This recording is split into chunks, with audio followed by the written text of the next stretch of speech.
In a twist no one saw coming, US investors, the same ones who once bet everything on the dollar, are now quietly pouring money into China's currency. After Trump's $900 billion trade and stimulus gamble unraveled, the balance of global money power has started to tilt again, this time not toward Wall Street, but toward Beijing.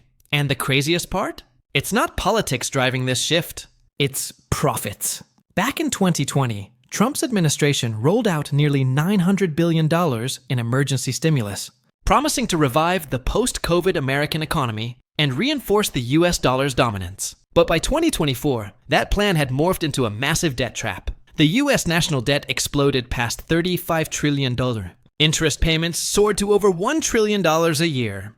And the once safe US Treasury market began to lose its shine. Meanwhile, China, the so-called manufacturing giant under sanctions, was doing the opposite, stabilizing its economy, cutting dependency on the dollar, and quietly globalizing the renminbi, or RMB. By mid-2025, China had signed over 40 bilateral swap agreements, allowing foreign countries to trade directly in RMB. And as US debt concerns grew, Wall Street's biggest investors began asking a dangerous question.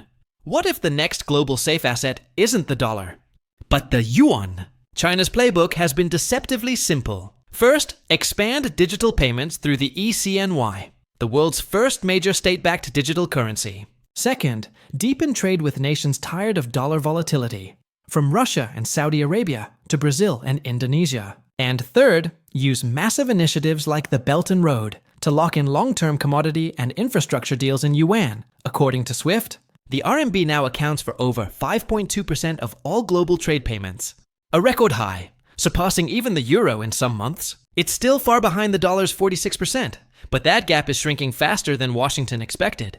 And for global investors, China's relatively higher yields, around 2.4% on 10-year bonds compared to under 1% real yield in the US, made the math easy. The message was clear: if Washington prints debt and Beijing prints opportunity, follow the money. By late 2024, major funds like BlackRock, Bridgewater, and Vanguard quietly increased exposure to Chinese bonds and RMB assets. In fact, data from the Institute of International Finance, IIF, shows that US portfolio inflows into Chinese debt hit $23 billion in just one quarter of 2025, the highest since 2021. Even US tech giants began experimenting with RMB transactions. To hedge currency risk in Asia, ironically, Trump's own America First policies, trade wars, tariffs, and isolation, accelerated China's decoupling and the yuan's rise. What began as an effort to weaken Beijing's grip on global trade ended up fueling the exact opposite. World where even American investors now rely on Chinese stability to protect their portfolios. Let's be clear, the dollar isn't dying. It's still the world's reserve currency, the backbone of global finance. But what's happening now is the first real diversification of trust in modern history. Central banks from Argentina to Kenya have started adding RMB to their reserves. The Bank for International Settlements reports a double-digit rise in RMB-denominated reserves over the past 2 years. In short, the US dollar's share of global reserves dropped below 58%, its lowest in nearly 30 years, while China's RMB jumped past 3%. Small, but symbolically massive. And as US politics swing between populism and paralysis, global investors are doing what they've always done best, moving where the system feels most predictable. Today that's China. So when Trump's $900 billion order collapsed, it didn't just expose a fiscal crisis.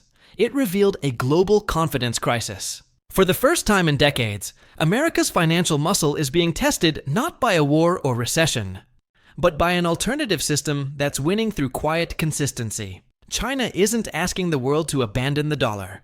It's offering something subtler, a second option. And if the trends continue, the 2030s might not be about de-dollarization, but dual dominance, where the dollar and the yuan share control of the global economy. Because in the end, money doesn't follow flags. It follows stability.